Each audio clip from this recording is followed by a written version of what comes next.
Zonde mianu mi wezo. Yo, mi da kun kawadi. Ma kun ko nya Bridget akoso alose. Mama Bridget. Ka la kenya helpful ka la ko yi le gbo. Anya doji jona malak gbegbe. Aba mi aba ona. Yo do nsa hoho zali zozo ya. Anya ni ka doji jona mi ba mi o ha mi etengu makpom lema. Yo, ka ke o fa me vai ple fa ya metode. Vous tout le malo e ka ekpobe vous tout vide le mo makpeba last year pa zon zozo a to vous ye avivi a u cho ha because ya mava last year va ya makpeba ma patik alo makpogo male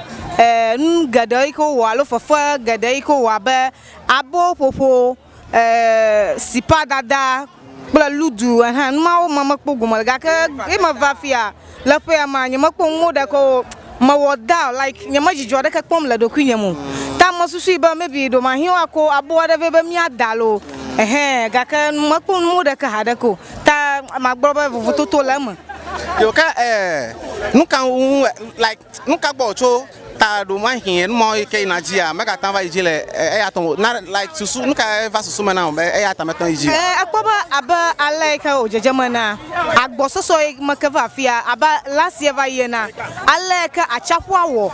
alo achapu no fi ko no ima afi ni ya otenko aji alo otenko mi tenko gomala mama ga ina na ma achapu de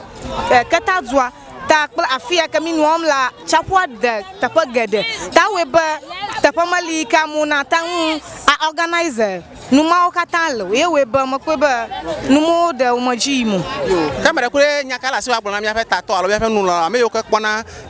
afu flexi penya ogbona nye be chi da mo nyakala se agbona nyada kakula shinye ke majama agbona to kuku de ma ba wa kpada mian no kpada mian ba mio ha mi aten ano dadie alaba alai ka mi koma na achapua ade akpaga amakpaga to le vota lo ketang to ama ayata ma mi kuku dam ne aba ketang to na ba wa kpada mianu nda shade ko ata wa kpada mian ba mio ha mi ano agbe dadia owe na mi akpe yo ke mi se han ba fi anyima music carnival allo rajiji kle rudu le ji gede mi akpo le fuma mi akpom papa mi akpom echo ha mi akpom le anglon ogba chocho man no nyepa traditional dressing ma mi akpo